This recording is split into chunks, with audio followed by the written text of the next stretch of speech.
माझे नाव आहे धनंजय साळुंखे. माझ्या कथेचे नाव आहे राजा दिगंबराय.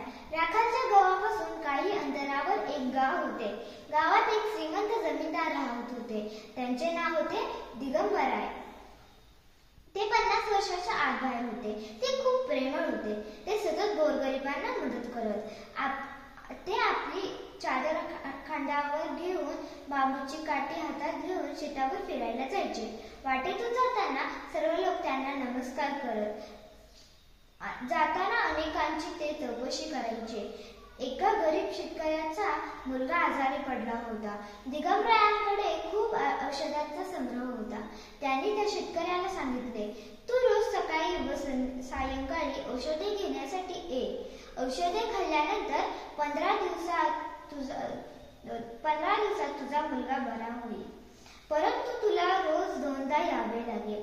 शेतकरी म्हणाला, महाराज, 2दा काय, 10 वेळा येईल, परंतु माझा मुलगा बरा होऊ द्या. महाराज तिथून निघाले व राजवाड्यात येऊन पोहोचले. तो सायंकाळी राजवाड्यात आला. दिगंबरायांनी त्यांना औषधे दिले व सांगितले, रोज अर्धा शेर दुधात घेऊन दूध उकळून दे तुझ्या मुलाला, मग तू बरा होईल. परंतु तो शेतकरी म्हणाला, अहो, मी तर गरीब मजुरी करणारा. माझ्याकडे ना गाय, माझ्याकडे ना बैल, माझ्याकडे कुठे नेणार दूध? तर त्यावर महाराज म्हणाले, अरे, काळजी कशाला करतोस? मी सर्व व्यवस्था केली आहे. शेतकऱ्याने महाराजांचे आभार मानले व तो घरी आला. त्याने मुलाला औषध दुधात टाकून औषध दिले.